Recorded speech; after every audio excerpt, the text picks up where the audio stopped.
la gloire et la louange. Il n'existe point de Dieu comme toi. Tu tiens en main les sceptres de justice.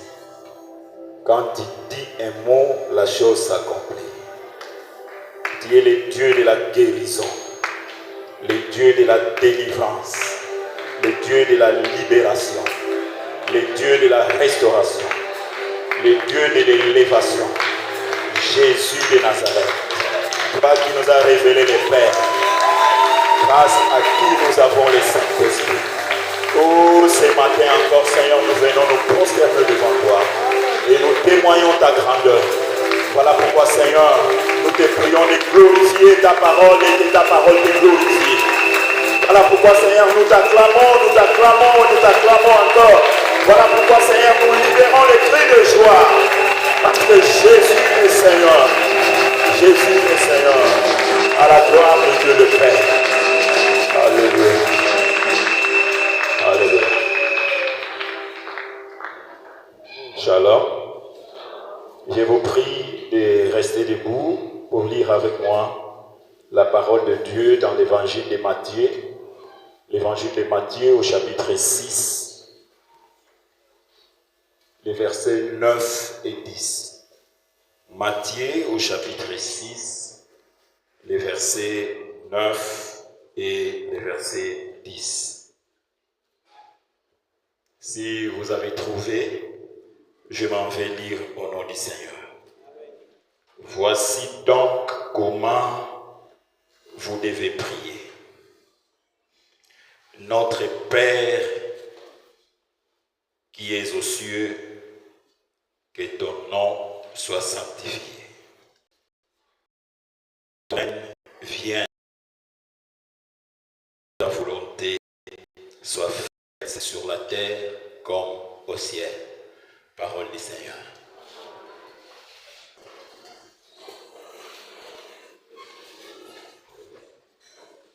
La prière est une des aspirations la plus profonde de la vie de l'homme. C'est de façon expresse que les disciples du Seigneur Jésus ont demandé au Maître, ils ont dit, Seigneur, enseigne-nous à prier. Les disciples ont demandé pas vraiment trop de choses, mais parmi les choses les plus exceptionnelles que les disciples ont demandé au Seigneur, c'est la prière. Enseigne-nous à prier comme Jean a enseigné à ses disciples. Et le Seigneur Jésus s'est mis à leur enseigner la prière sacerdotale. Nous voulons retenir 3 choses dans cette prière.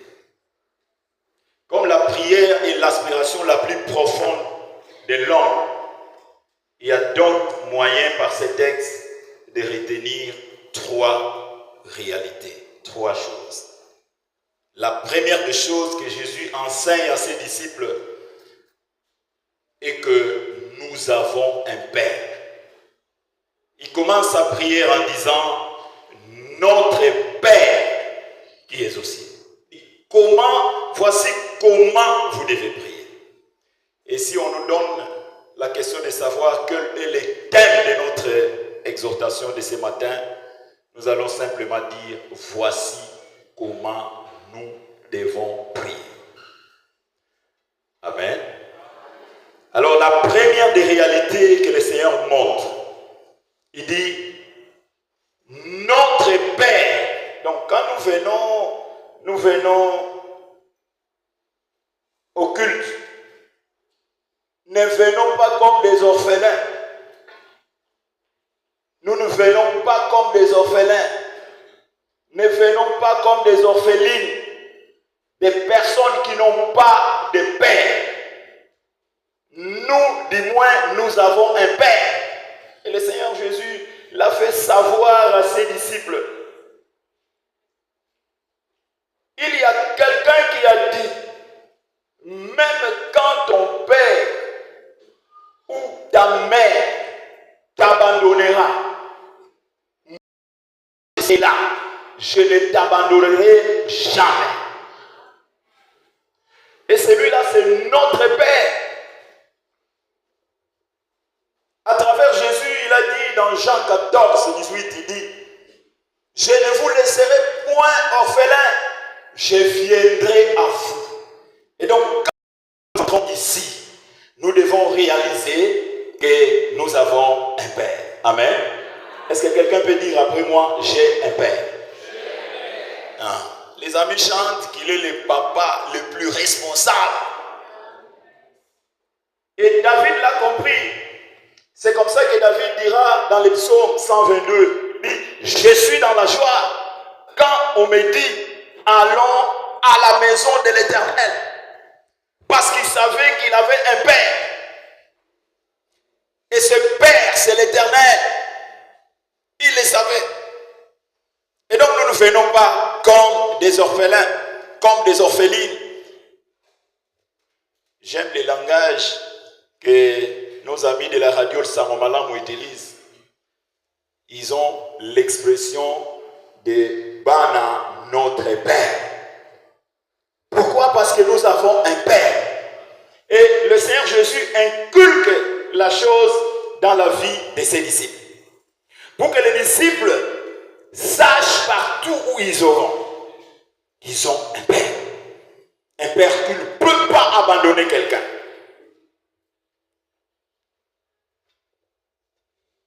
Le plus grand acte d'abandon d'un enfant, c'est la mort d'un parent. Si votre parent n'est pas encore mort, il est encore vivant. Si papa ou maman est encore vivant, on ne vous déclare pas orphelin.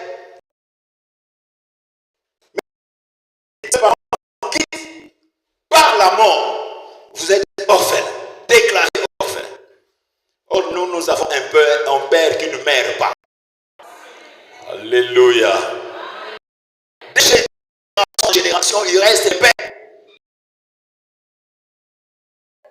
Il reste un père. Dès qu'il arrive. Dans l'évangile de Jean au chapitre 1er, si vous lisez les versets 12 et 13, à tous ceux qui ont reçu, à ceux qui croient en son nom, il leur a donné le pouvoir de devenir enfants de Dieu. Donc nous sommes des enfants légitimes de Dieu. L'Église est constituée des enfants légitimes de Dieu. Les fils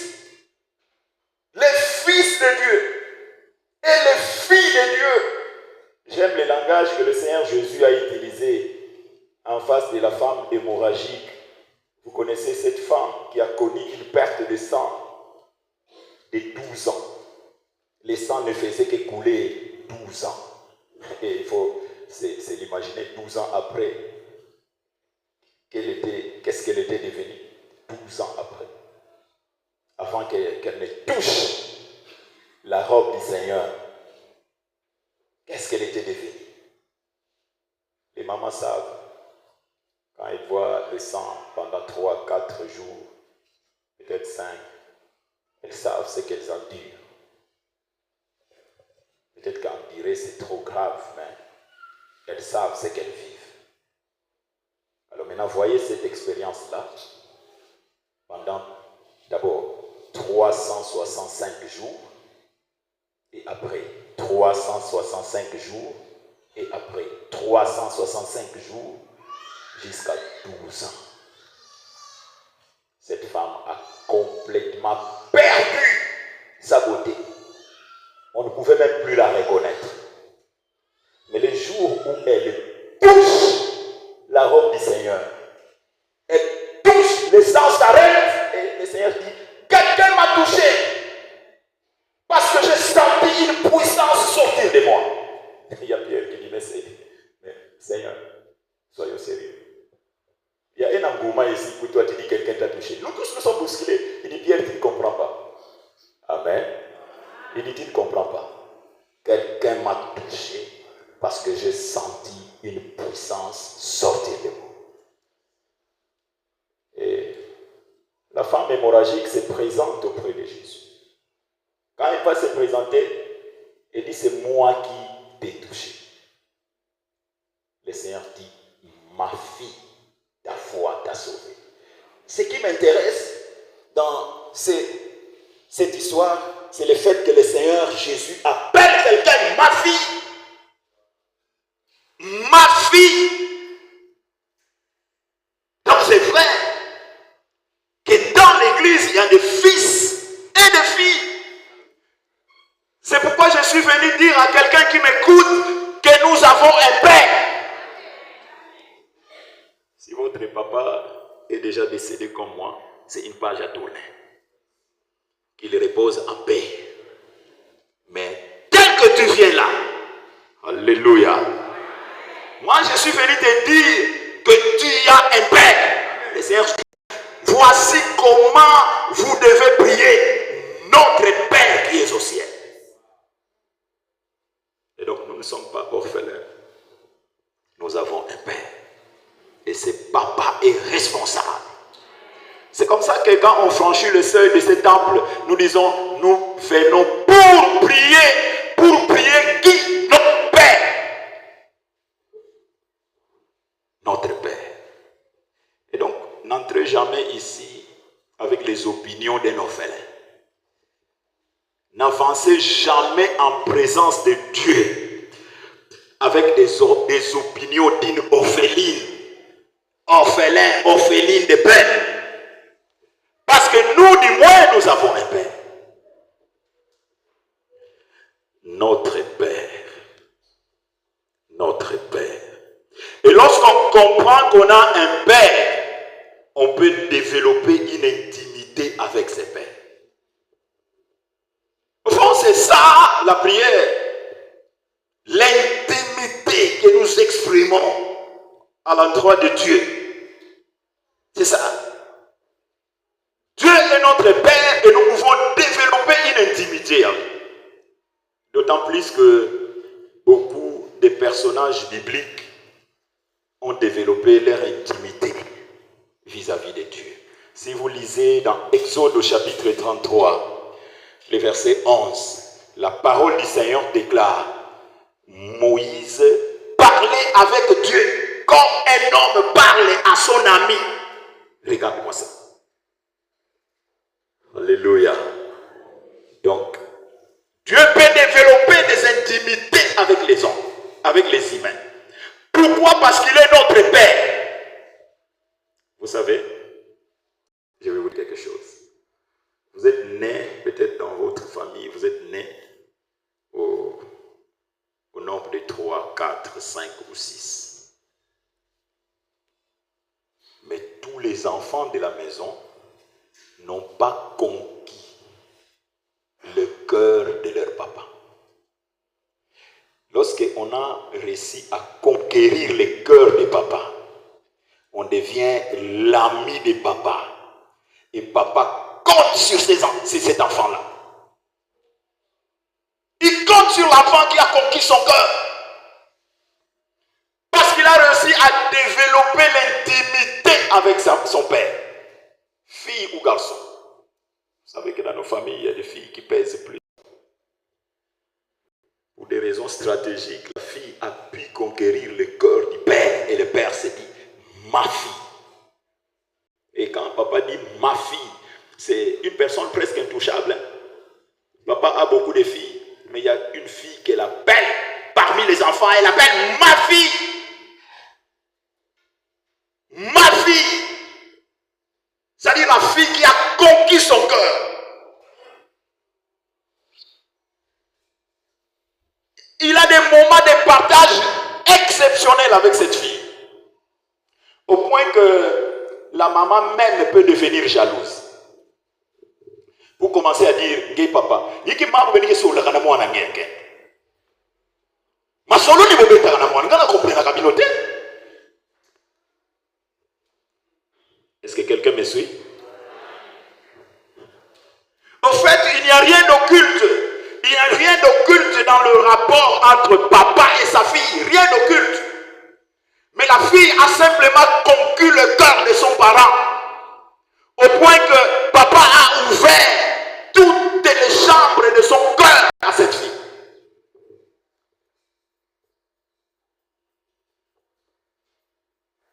Elle devient la fille des papas, les fils des papas. Et le Seigneur Jésus est le seul qui est sorti du sein du Père. C'est lui le Fils. Mais il nous a enrôlés dans cette famille. Il veut que nous puissions prier le Père comme lui le fait. Il dit, ce n'est pas seulement mon Père, c'est aussi votre Père. C'est ça ce qu'il veut dire aux disciples. Quand il dit, voici comment vous devez prier. C'est-à-dire, comme moi je prie. Ce n'est pas pour rien que les disciples ont fait cette demande exceptionnelle. Les disciples voyaient comment Jésus priait. Et ils expérimentaient l'intimité entre Dieu, le Père et son Fils. Ils expérimentaient cette intimité. Et ils ont, excusez-moi l'expression, les termes, ils ont envié la manière de faire de Jésus. La plupart d'ailleurs des disciples de Jésus étaient disciples de Jean-Baptiste. Jean-Baptiste leur avait appris à prier d'une certaine manière. Mais quand ils arrivent auprès de Jésus, quand ils deviennent des disciples de Jésus, ils disent, enseigne-nous, toi, tu dois nous enseigner à prier. Parce que là, on priait aussi. Mais ici, quand on voit comment toi, tu pries, tu dois nous enseigner. Le Seigneur Jésus dit, il n'y a pas un autre secret. Écoutez ce que je vous dis. Notre Père. Alléluia. Lui, du moins, avait un Père. Il pouvait dire notre Père. Et il entraîne les disciples à reconnaître qu'ils ont un Père. Dieu est notre Père. Alléluia. Est-ce que les fils de Dieu sont là? Est-ce que les filles de Dieu sont là? On acclame pour Jésus.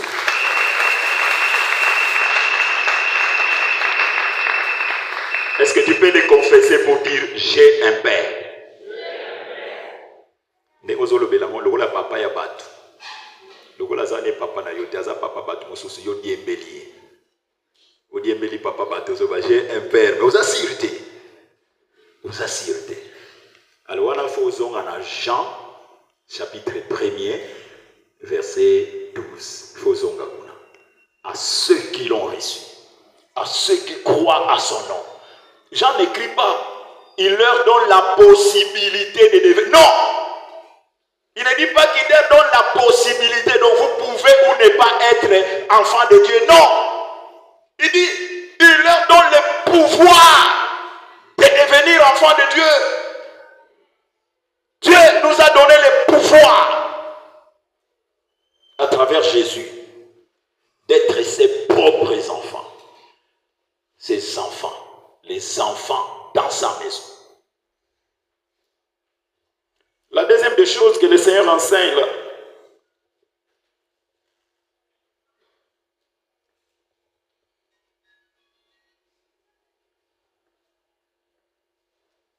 que ton nom soit sanctifié. Ça veut dire que Dieu a un nom. C'est Père a un nom. Vous savez, chacun de nous a au moins plus de noms. Plus de noms au moins. Si vous allez à la cité, il a un nom. Au travail, comme à l'école, on l'appelle comme tel. En tout cas, chez les Congolais, au moins 2 noms. Mais la plupart des noms que nous avons, ce sont des noms qu'on nous a donnés. La plupart des noms que nous avons. Même le nom de votre identité, c'est un nom qui vous a été donné. Généralement par un parent ou un proche parent. J'étais curieux une fois de poser la question à une fillette de 7-8 ans. Je lui dis, quel est le nom de ton père? En Kikongo. J'ai dit, Kumbwata Tangena. Il dit, Mouzaba Mouvé. Un enfant de 7 ou 8 ans. Dans un village de Bakongo. Il ne sait pas. Il dit, Bongo ya papa na yonan. Oh, na yebi na ngate. que maman a eu cet enfant-là d'un père, mais responsable et j'en parle à cet enfant. Dis-moi, cet enfant porterait le nom, sinon le poste et nom de son père. Je voudrais simplement dire que si nous avons des noms, Dieu aussi a un nom. Que ton nom. Le Seigneur Jésus ne dit pas que tes noms. Parce qu'il y a des noms qui ont été donnés par les hommes.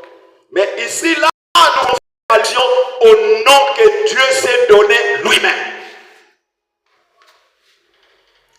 Parmi tant d'autres noms, quand Dieu guérit, on l'appelle Jéhovah Rapha.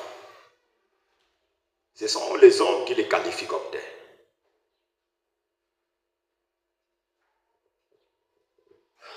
C'est les humains qui les qualifient comme tels. Mais dans Exode chapitre 3, le verset 13, Dieu envoie Moïse en Égypte pour délivrer Israël. La Bible déclare que le peuple d'Israël, le peuple hébreu, gémissait en Égypte parce qu'il était en train de vivre des fardeaux auprès de Pharaon et de son peuple. Il était en train de vivre l'impossible. On les traitait de vrais esclaves. En fait, lorsque le pharaon qui avait connu Joseph était décédé et mort, un autre pharaon remplace, il commence à traiter Israël comme des vrais esclaves. Alors Israël a gémi et Dieu isole Moïse. Je ne fais pas de détails de cette histoire. Dieu isole Moïse pour lui demander d'aller en Égypte pour sortir son peuple. Et Moïse pose la question à Dieu, il dit, oui, je vais bien aller. Mais le peuple hébreu qui est là en Égypte posera la question de savoir quel est ce Dieu qui t'a envoyé. Comment s'appelle ce Dieu qui t'envoie?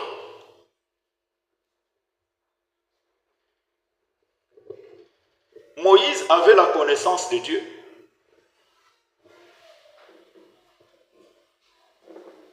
Moïse pouvait connaître d'autres noms de Dieu. Mais ici, là, il a besoin d'une précision. Toi qui m'envoies en Égypte, on t'appelle qui et comment? Parce que je dois parler à ton peuple. Il dit, je suis.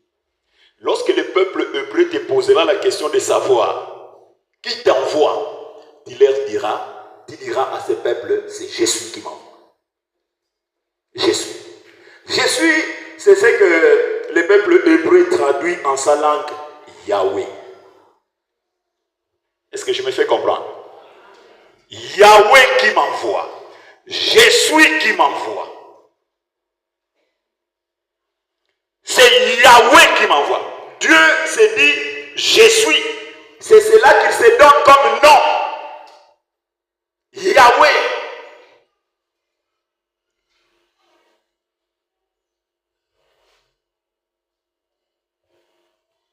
Et si vous faites la translittération de ces vocables chez les Hébreux, ça vous donne Yehoshua.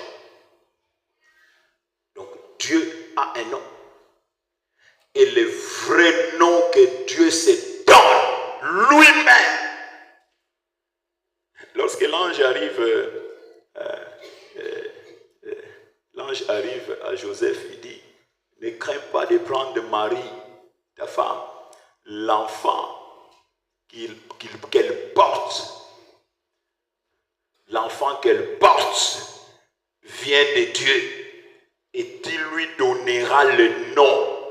Alléluia. Ce nom-là n'est pas venu d'un homme.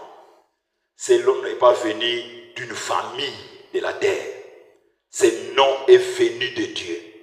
Et lorsque le Seigneur dit que ton nom soit sanctifié, le nom du Seigneur, le nom de Dieu, c'est Yehoshua.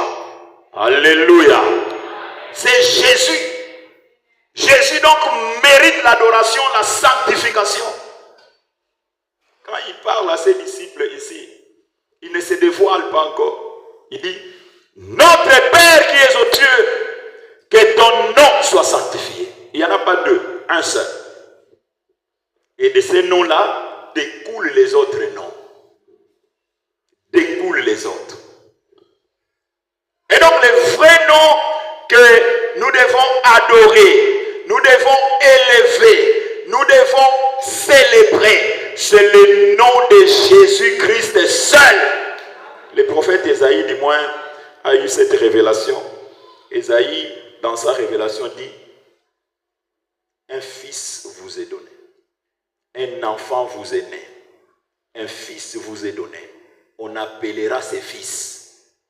Ses fils, on l'appellera qui? Et puis on ajoute quoi?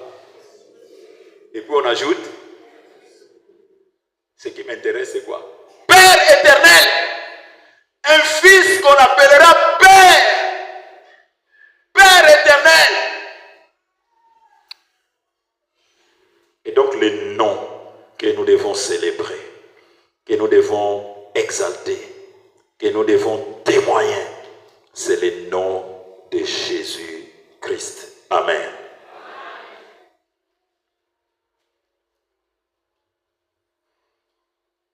C'est ce nom-là qui nous donne tout.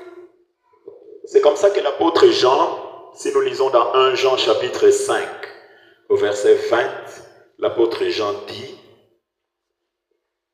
en Christ, nous sommes les véritables. Donc si vous priez en dehors de Jésus, vous êtes dans la fausseté. Mais nous, en Christ, nous sommes dans le véritable. Jésus-Christ est le véritable. L'apôtre Jean nous dit, nul n'a vu Dieu, sinon le Fils unique de Dieu qui est sorti du sein du Père, dans le but de nous le faire connaître. Dans Actes des Apôtres, il y a Paul qui arrive à Aréopage. Paul, quand il arrive à Aréopage, il voit un temple comme ça. Il est en train de passer. Paul est dans la grande route, en train de passer à Aréopage. Il voit un temple comme ça, un beau temple, comme la paroisse de Beaumafie. Sur le temple était mentionné. C'est comme chez nous là-bas, si vous lisez, on dit C, paroisse francophone CEAC Beaumafie. Paul arrive à Aréopage. Il trouve un temple comme ça, mentionné à un Dieu inconnu. Mais moi, le peuple était religieux, le peuple priait Dieu. Le peuple savait qui était Dieu. Il pouvait avoir les autres noms de Dieu. Si c'était un temple païen, on pouvait dire qu'il y avait aussi, il savait qu'il y avait un Dieu soleil et le Dieu terre, le Dieu du feu et consort. Paul trouve ça. C'est mentionné à un Dieu inconnu. Et Paul est entré dans le temple. Il entre dans le temple pendant les moments des annonces. Il demande la parole. Et on lui accorde la parole. Il dit, peuple athénien, je vous envie. Parce que vous êtes extrêmement religieux. Quand je devais entrer ici, j'ai lu au seuil du temple les écrits qui disent à un Dieu inconnu. Mais moi là que vous voyez, je suis venu vous faire connaître ce Dieu inconnu. Ce Dieu inconnu, vous pouvez le connaître. Ce Dieu inconnu, l'apôtre Paul dit, c'est Jésus-Christ. C'est lui le Dieu inconnu. Bien-aimés dans le Seigneur, tous ces gens que vous voyez de Bundudia Congo, ils prient un Dieu inconnu. La différence entre vous et eux, c'est que eux n'ont pas la révélation. Vous, du moins, si vous êtes un enfant de Dieu, vous avez cette révélation que les autres n'ont pas. Et donc, le nom de Dieu, l'apôtre dit, en lui, nous sommes dans le véritable. en Jésus-Christ, nous sommes dans le véritable. Donc, en dehors de Jésus, on est dans la fausseté. Donc, ne viens pas me poser la question de savoir, papa pasteur, est-ce que les kimbanguistes n'iront pas au ciel? Si tu me poses une question comme ça, moi je trouve que c'est toi le problème. Si tu viens me poser la question de savoir est-ce que les musulmans n'iront pas au ciel, moi je dirais, le problème c'est pas les musulmans, c'est toi. C'est toi le problème. Parce que tu ne veux pas lire ta Bible. Ta Bible dit noir sur blanc. Il n'y a de salut en aucun autre. Il y a un seul nom qui a été donné sous le ciel, par lequel les hommes doivent être sauvés. Et toi tu connais ces noms-là. C'est le nom de... Alors maintenant tu viens me poser la question de savoir, papa pasteur, est-ce que les musulmans n'iront pas au ciel? Les musulmans ont un choix à faire, c'est de croire en Jésus. S'ils croient en Jésus, la porte du ciel est ouverte. Parce qu'il n'y a pas un autre nom qui a été donné sous le ciel par lequel les hommes doivent être sauvés. Un seul nom sous le ciel. Alors il faut créer son univers. Si vous voulez aller au ciel par un autre nom, vous devez créer un autre univers. Créer un autre univers. Où il y aura la possibilité du salut dans les autres religions.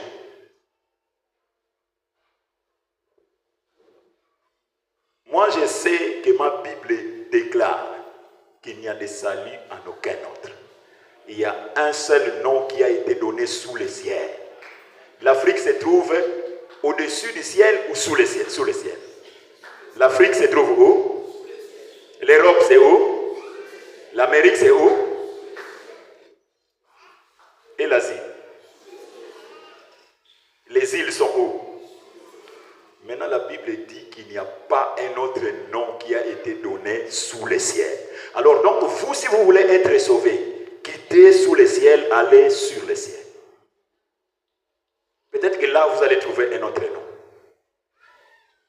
Mais ici, sous le ciel, il n'y a pas un autre nom. Un seul nom. Et Jésus, c'est le nom de Dieu. Parce que c'est lui qui nous a révélé le Père. Ce Père que nous n'avons pas connu, il nous l'a révélé. Et Paul Aréopage enseigne ça. Il dit, je vis à un Dieu inconnu.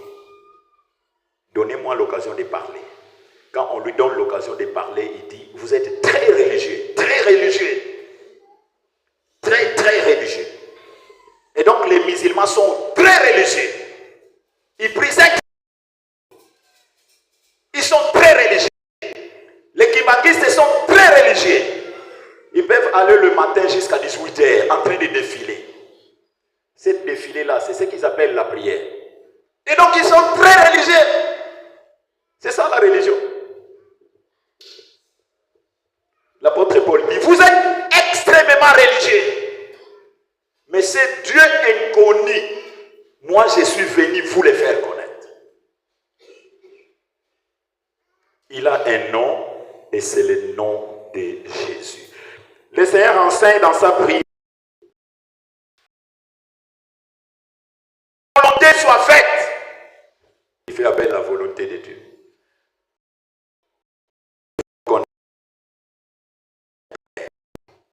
Nous devons connaître. Et nous devons connaître.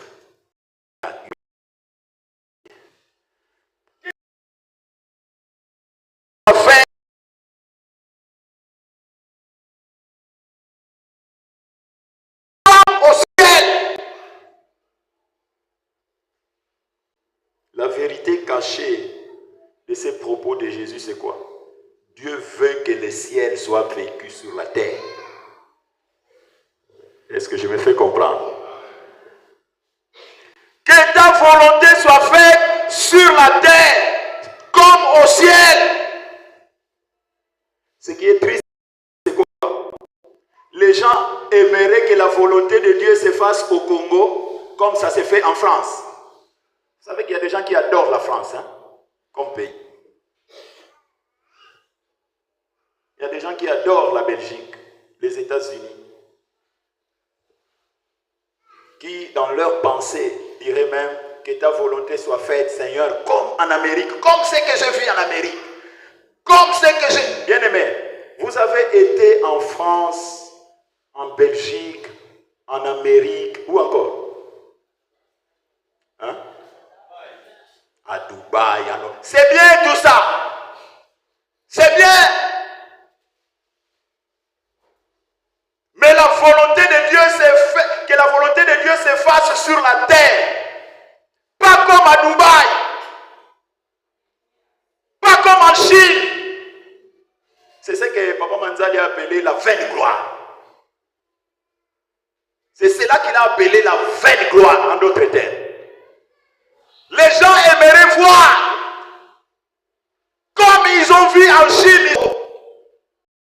C'est pas mal. Amener la Chine ici, c'est pas mal. Mais ce n'est pas l'idéal. Manzali enseigne, il dit, cherchez près. Donc l'idéal, ce n'est pas cela.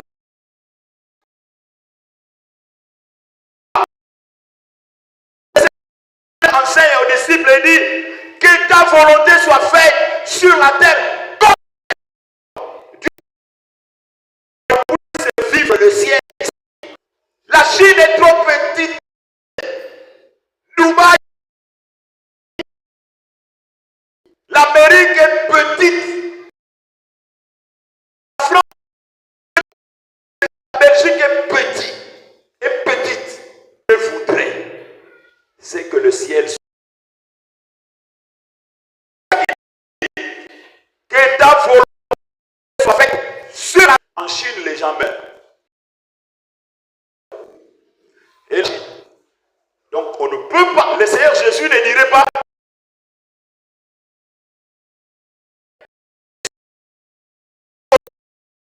non, parce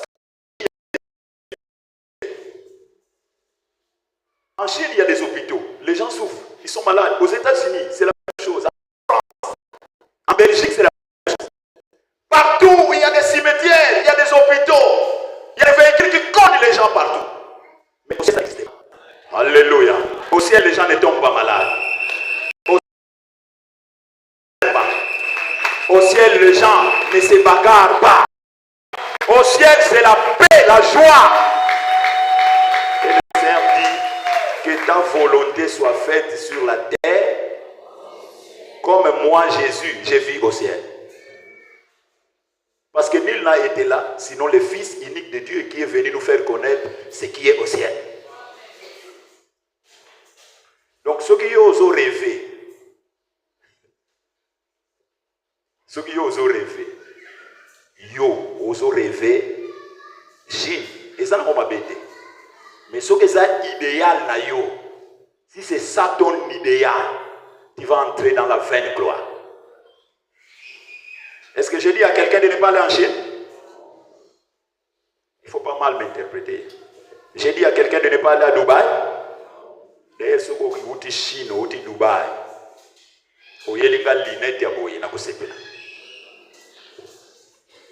amen.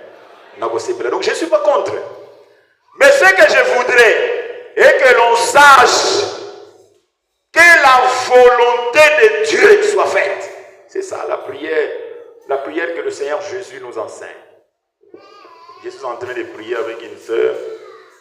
Elle dit, Papa Pasteur, voici ma situation, voilà. Nous allons prier pour demander la volonté de Dieu. Et cette sœur dit, Papa Pasteur, volonté en Nzambe lisusu. Mutu amonani na ye volonté en Nzambe lisusu. Vous comprenez, hein? Je ne déchaîne pas tout, mais je crois que vous êtes adulte pour comprendre. Demandons la volonté de Dieu. Papa, volonté en Nzambe lisusu. Mutu amonani ke ye waye volonté lisusu.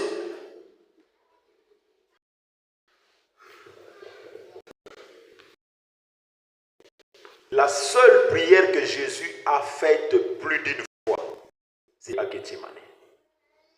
Jésus ne priait qu'une fois et il était exaucé. Quand il prie, il dit le mot, la chose s'accomplit. Il est exaucé. Gethsemane, la donne change. Et c'est la seule prière que Jésus a faite plus d'une fois. Il est en train de voir la croix venir. Il est en train de voir la croix venir. Il a essayé de prier selon la volonté de l'homme. Parce qu'il était homme et Dieu. Il dit, Père, s'il est possible que cette coupe s'éloigne.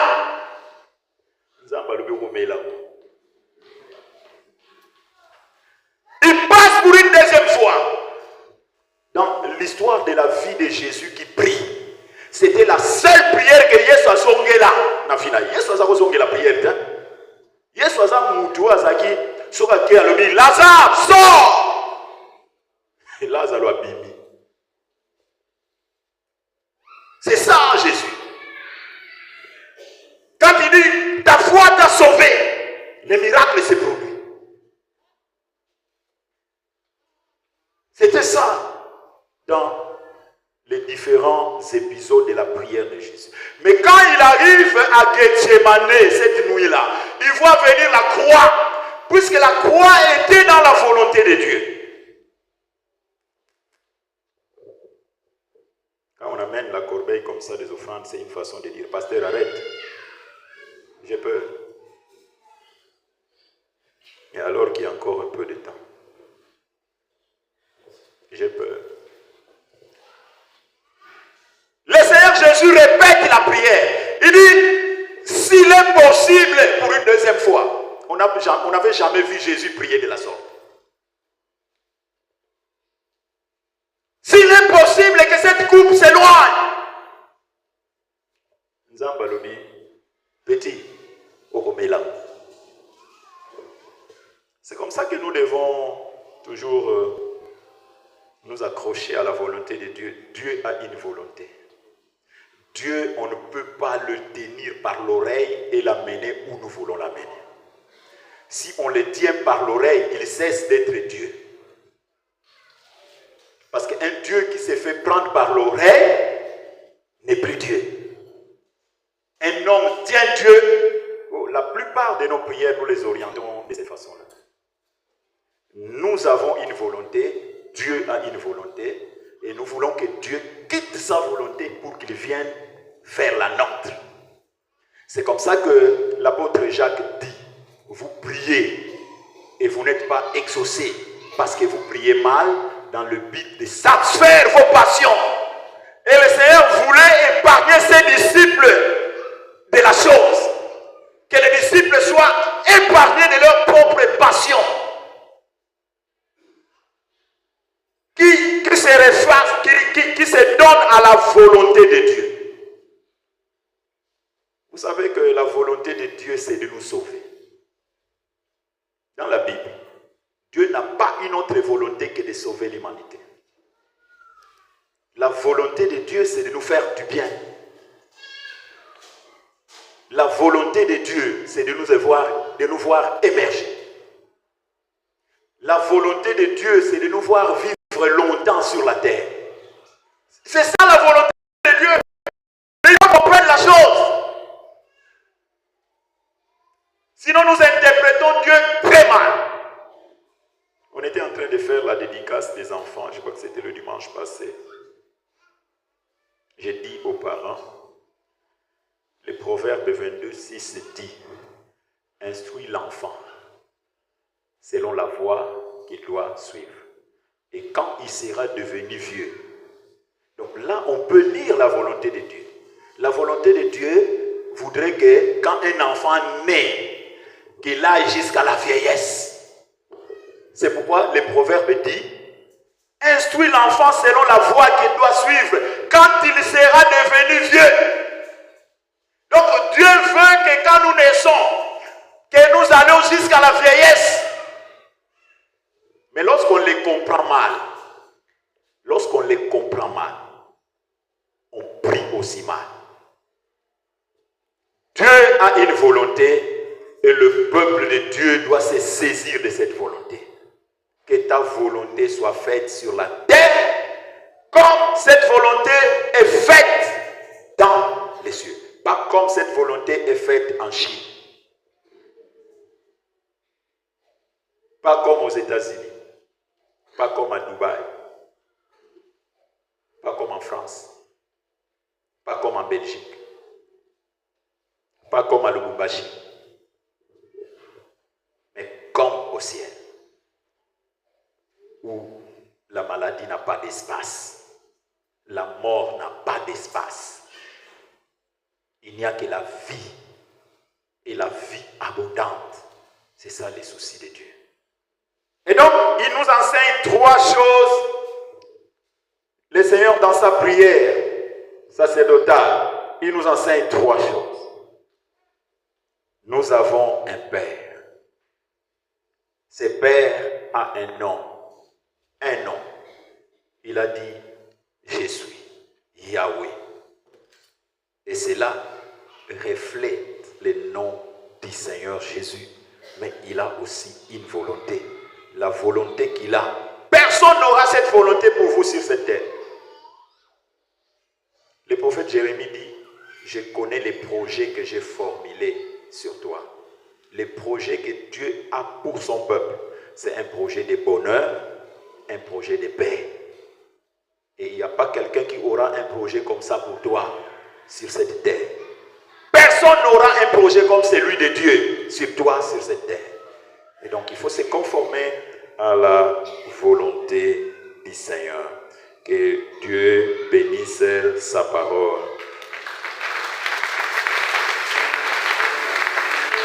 Adorons le Seigneur, Jésus-Christ, notre roi.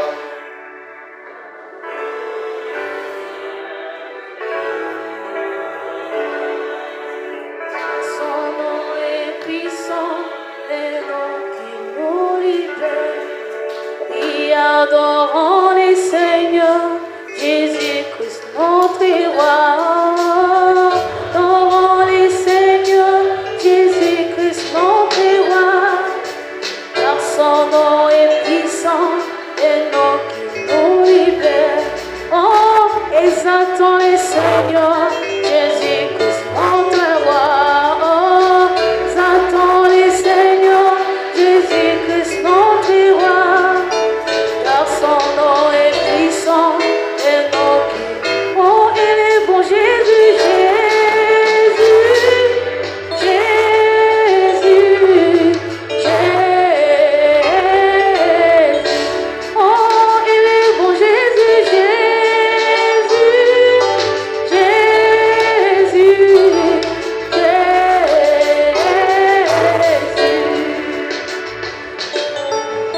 Nous allons prier le Seigneur. Si tu sais que tu as un Père, rendons-nous grâce. Et Seigneur, merci pour ce message. Il veut encore renouveler ma foi, ma confiance.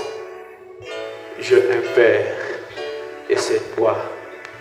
Rendons grâce à Dieu, prions tous ensemble. Oh Seigneur, Alléluia. Jésus, merci. Toi qui es venu nous révéler le Père. Même si le monde nous abandonne, mais ce Père est toujours là. Oh, sois béni, ô Éternel. Oh, sois élevé, fidèle ami. Le Dieu qui ne change pas. Le Père responsable. Oh, que ton nom soit élevé, Seigneur. Oh, que ton nom soit béni. Oh, que ton nom soit sanctifié. En ce jour, pour ma ville tes lèvres. En ce jour, le papa de ma ville te lève. Tes enfants te lèvent. En ce jour, le maman de Beaumaville te lève, les jeunes de Beaumaville te lèvent, les vieux de Beaumaville te lèvent. Oh, sois élevé, Seigneur. Alléluia. Merci, Jésus. Merci, Jésus. Merci, Jésus. Dieu m'a convaincu vais faire cet appel. L'homme de Dieu a dit, il n'y a aucun nom dans ce monde, sous le ciel, qui peut nous donner du salut. Et ce matin, si tu es convaincu de ce message, tu veux avoir le salut, le ciel est ouvert. Il y a une fête qui est organisée pour toi maintenant.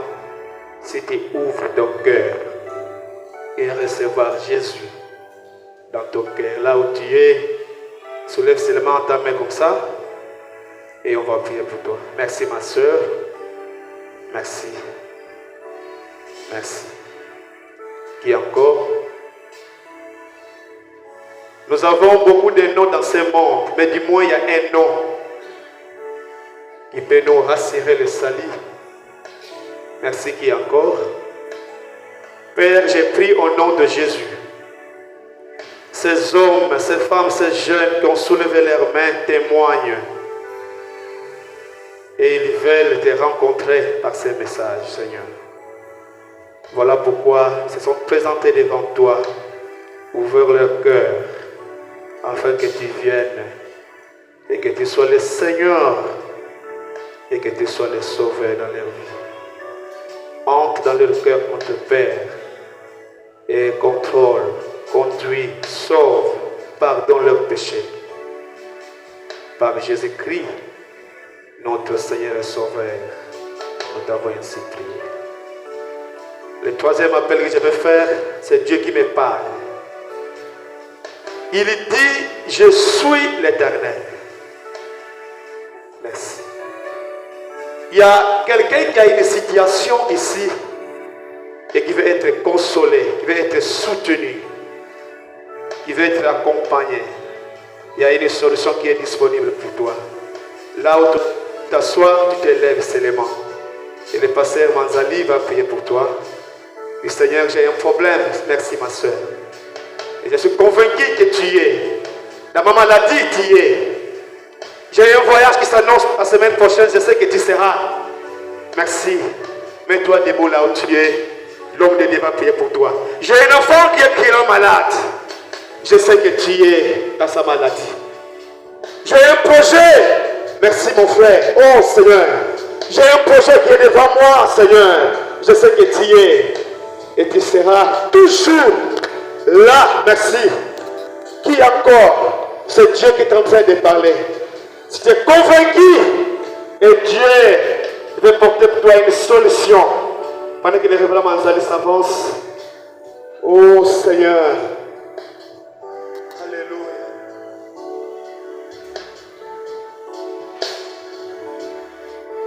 Je t'en prie. Mets ta main droite sur ton cœur maintenant. Nous prions. Dieu notre Père. Notre Père. C'est pour ça que tu nous rassembles. Nous sommes fils avec les autres. Oui. Ce matin, c'est pour ça que tu as dit aux frères et Edidouzi, va, parle à tes frères, à tes sœurs. Ta parole est esprit et vie. Ta parole est esprit et vie. Seigneur, la connaissance que tu nous donnes par ta parole a la puissance de nous accorder tout ce qui contribue à la vie et à la piété. Ces enfants sont debout devant toi, notre Père. Ils veulent faire ta volonté. Mais Seigneur, tu es Père. Que les obstacles tombent dans le nom de Jésus. Que les mauvaises dispositions enracinées soient déracinées maintenant dans le nom de Jésus. Que tu leur accordes la vie. Que tout ce qui menace son espérance, qui assombrit son ciel, Seigneur, au nom de la loi de ton amour, Seigneur, tu leur remets sur le chemin de la vie et de l'espérance dans la pleine foi, Seigneur. Que toutes les paroles mensongères qui ont saisi son esprit et son âme et son être restent maintenant nulles et sans effet dans le nom de Jésus. Que ces paroles de ce matin soient sémées encore. Qui tourne le regard vers toi, le Père, soucieux de nous. Nous ne sommes pas orphelins. Ils ne sont pas debout devant les responsables de la CAC. Ils ne sont pas debout devant les responsables de la paroisse CAC Ville. Ils ne sont pas debout devant le pasteur, on sait quoi. Mais Seigneur, ils sont debout devant toi, les Jéhovah, qui a toutes les dimensions. Joshua, Amashia. Jésus, Jésus, tu l'as dit, venez à moi, vous tous. Si c'est un fardeau de fatigue, si c'est un fardeau de surcharge, le repos, Seigneur, pour que nous te servions dans la joie. Gloire à ton nom. Que le sang de Jésus, qui a l'Esprit éternel, efface leurs péchés et que tu les agrées. Éloigne leurs iniquités et que tu les reçoives. Paix, bonheur et espérance en Jésus, notre Seigneur et notre Sauveur. Amen. Vous l'avez reçu par votre foi. Acclamons très fort Jésus qui nous a parlé. Acclamons le roi des rois. Je vous rappelle, bien aimé, que nous avons lu notre passage, c'est en Matthieu 6, le verset 9 et 10e verset. Et notre thème s'intitule comme suite, voici comment nous devons prier. Amen. Hein? C'est l'heure maintenant de suivre les annonces et communiqués. Nous invitons le secrétaire.